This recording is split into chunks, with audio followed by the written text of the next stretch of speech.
기도하겠습니다. 하나님 감사합니다. 오늘도 우리에게 주신 이 날 참 기쁘고 즐겁고 주 안에서 누리고 즐기며 사는 하루 되게 하옵소서. 우리의 생각과 마음과 정서와 모든 것들이 우리의 육체까지 강건하게 하나님 붙들어 주시기를 원합니다. 우리가 애쓰고 수고하지만 주님의 은혜와 도우심이 없이는 아무것도 할 수 없음을 고백합니다. 오 하나님 아버지, 오늘 우리의 삶을 주관하시고 인도해 주옵소서. 우리에게 지혜와 명철을 더하옵소서. 예수님 이름으로 기도합니다. 아멘. 찬송가 471장 함께 하나님 앞에 찬양하겠습니다. 471장입니다.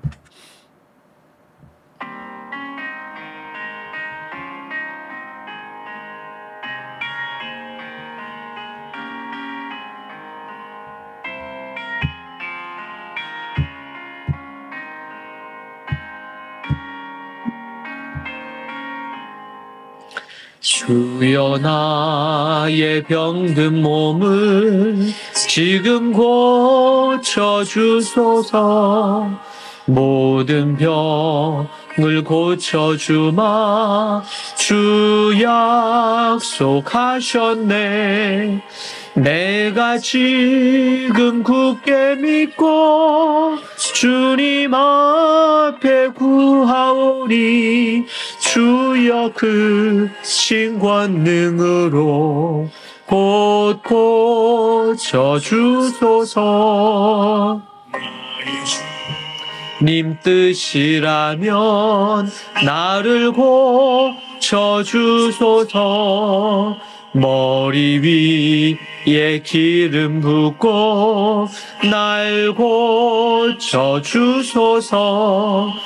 모든 것을 다 바치고 간구하는 나의 몸을 지금 주의 약속대로 곧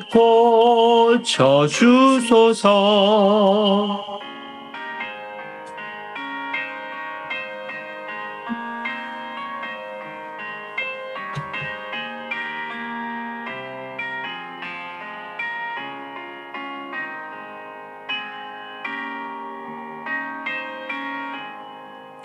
주를 위해 살겠으니 나를 고쳐주소서. 내게 속한 모든 것은 다 주의 것이니 성령이여 강림하사 능력 있는 손을 펴서 나의 병을 고쳐주심 곧 고쳐주소서. 나의 병을 고쳐주심 내가 믿사옵니다. 지금부터 영원토록 주 찬송하겠네. 나를 구원하신 말씀 어디든지 전하오니 나의 병을 고쳐주심 참 감사합니다.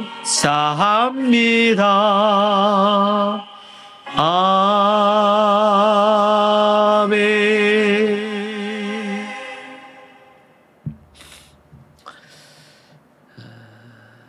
하나님의 말씀 전도서 3장 12절에서 15절입니다. 함께 보겠습니다. 전도서 3장 12절에서 15절 말씀.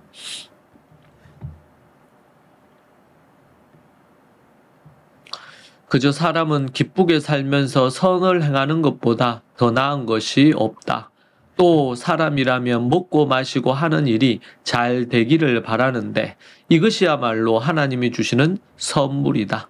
또 하나님께서 하시는 일은 무엇이든 영원하다는 것도 안다. 아무것도 거기에 더할 수도 뺄 수도 없다. 하나님께서 이렇게 하시는 것은 사람으로 하여금 하나님을 경외하게 하려는 것이다. 예전에 있었던 일이 지금도 있고 앞으로 일어날 일도 이미 있었던 것이다.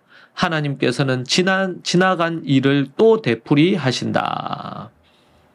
아멘. 전도자는 3장 9절에서 11절에 언급한 4가지의 깨달음을 바탕으로 발견한 것을 이어서 이야기를 합니다.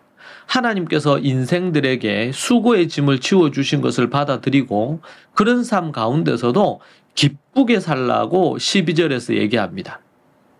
우리가 앞에서 살폈던 9절에서 11절에 보면 4가지가 등장하죠. 그 중에 하나가 뭡니까? 하나님께서 사람에게, 인생들에게 수고의 짐을 지워줬다는 겁니다. 자, 그러면은 수고하는 짐을 짊어졌으니 쉽지 않겠죠, 인생이. 그러나 그때에도 어떻게 해요? 기쁘게 살라는 겁니다. 이보다 더 좋은 것은 없다고 전도자가 말합니다. 전도서가 비관적이고 염세적인 것이라는 얘기와는 너무나 먼 얘기죠.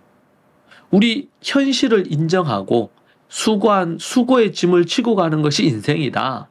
그러나 그런 삶 가운데서 기쁘게 살아라. 어떻게 이것이 비관적이고 염세적인 것? 그러니까 우리가 이제 전도서의 말씀을, 성경 말씀도 어렴풋하게 부분적으로 알게 되면 잘못 알게 되는 거예요. 그러니까 좀 부족하게 아는 게 아니고, 이 말씀은 전도서는 염세적이다, 비관적이다, 우울하다. 본문 성경에 이게 전도서가 갖고 있는 원래의 그 의미와는 전혀 반대로 이해하게 되는 것이죠. 착하고 선한 일들을 땀 흘려 열심히 일함으로 수고의 열매를 먹고 마시라. 나름대로 보람과 만족을 느끼면서 이 땅에서 살아가라. 그리고 이 땅의 삶을 최선을 다해 삶을 살아라. 그냥 우리가 추상적으로, 환상적으로 이 땅의 삶이 그냥 살만하다 이 얘기하는 것과 수고하고 무거운 짐을 지고 사는 것이 우리 인생이다. 이걸 피할 수가 없다. 그러나 그런 가운데서도 보람을 느끼고 기쁨을 느끼며 살아갈 수 있는데 그 일에 있어서 최선을 다해서 살아가라. 그런 삶은 하나님의 선물이고 이 세상에서 주께서 허락하신 것을 누리며 살 수 있는 최선이라는 거예요. 죄인된 인생의 분수를 알고 주어진 삶에서 최대한의 선행과 수고를 다한다면 얼마나 가치 있는 삶이겠습니까? 하나님께서 이런 삶을 매우 기뻐하십니다. 할렐루야. 지나치게 비관적이지도 않고 그렇다고 오버하여 흥분되지도 않는 삶. 그냥 핑크빛으로 이 세상의 삶이 그냥 다 행복하고 좋다. 그런 얘기도 안 하잖아요. 이것이 끝을 바라보면서 하는 삶입니다. 열정을 갖고 힘있게 살아가게 하는 힘은 현실을 도피해서 나오는 것이 아니고 현실을 직시하면서 나아가는 것입니다. 또한 하나님께서 세상의 일과 개인의 삶을 한결같이 주관하시고 섭리하심을 인정하는 가운데 하나님을 경외하고 거룩하고 정결한 삶을 살아라. 그것이 14절의 말씀입니다. 또 하나님께서 하시는 일은 무엇이든 영원하다는 것도 안다. 아무것도 거기에 더할 것도 뺄 것도 없다. 뺄 수도 없다. 하나님께서 이렇게 하시는 것은 사람으로 하여금 하나님을 경외하게 하려는 것이다. 최선의 삶이라고 할 때는 인생사 모든 것이 그분의 주권 아래에 있다는 것을 받아들이는 거예요, 먼저. 그리고 현재 거룩하고 정결한 삶을 사는 것입니다. 여러분, 거룩은 하나님과의 관계에 있어서 영적인 간음을 저지르지 아니하고 하나님을 온전히 경외하는 것이고, 또 하나님 경외의 또 다른 면은 뭡니까? 정결하게 사는 것입니다. 이 땅에서 정결하게 사는 것. 세상의 모든 것에는 보태거나 뺄 것이 없다는 거예요. 그 한계와 분수를 인정하고 변함없이 인류 역사와 개인사를 운영하시는 하나님을 경외하는 삶을 살 것을 강조합니다. 이런 삶이 매우 소극적이고 진취적이지 않은 것처럼 보입니다. 그러나 매우 강한 멘탈을 요구합니다. 사람들을 환상 속에, 환각 속에 그냥 모든 것이 다 잘 될 거다 이렇게 얘기하는 것과 현실을 정확하게 직시하게 하고, 그럼에도 불구하고 우리가 무엇을 할 거냐, 이 패러다임, 이 세계관이 얼마나 중요한지 몰라요. 우리는 자칫 잘못 은혜로, 믿음으로 모든 것들을 은혜와 믿음으로 합리화하면서 크리스찬들이 멘탈이 약하고 세상에서 경쟁력 있게 또 야성을 갖고 영향력 있게 살지 못하게 되는 경우도 있습니다. 잘못된 가르침, 성경에 대한 잘못된 균형을 잃은 치우친 가르침이 그렇게 만들 수 있습니다. 사람이 자신의 한계를 아는 것이 정말 중요합니다. 자신의 한계를 알고 현재 무엇을 어떻게 해야 할지를 생각해서 실행하는 것이 필요합니다. 불필요한 것에 에너지를 많이 소모하는 이들이 많습니다. 바울은 항상 기뻐하고 쉬지 말고 기도하고 범사에 감사할 것을 명령합니다. 주어진 여건에 만족하고 1, 2의 삶을 살아가는 것이 주 안에서 최고의 최선의 삶이라는 것을 우리에게 말해줍니다.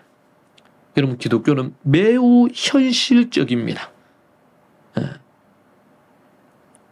착하고 충성되다는 칭호를 그들이 받게 될 것입니다. 여러분, 우리는 그 주님의 주권을 인정하고 그렇게 할 때 항상 기뻐하고 쉬지 말고 기도하고 범사에 감사할 수 있는, 최선을 다하지만 항상 기뻐하고 쉬지 말고 기도하고 범사에 감사할 수 있는 것으로 나아갈 수 있어요. 그분의 주권을 인정하고 그분을 의지하면서 말이죠. 여러분, 오늘 우리가 이 말씀을 통해서 우리가 어디에 서 있는지, 한쪽으로 치우쳐져 있지는 않는지 생각하면서 믿음으로 주 안에서 최선의 삶을 위한 두 가지의 방법으로 나아갔으면 좋겠습니다. 기도하겠습니다. 하나님, 감사합니다. 날마다 새 영을 부으시고 새 힘을 불어넣어 주셔서 오직 주 안에서 기쁨으로 살아가는 인생이 되게 하옵소서. 주의 말씀으로 오늘도 섭니다. 주님, 도와주옵소서. 예수님 이름으로 기도합니다. 아멘. 이 말씀을 갖고 우리가 기도하십시다. 우리가 어떻게 살아야 될지 생각하며 나아가십시다.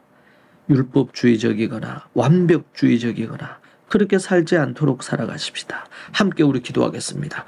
주여, 주여, 주여. 하나님 아버지, 주님 붙들어 주시고 인도하옵소서.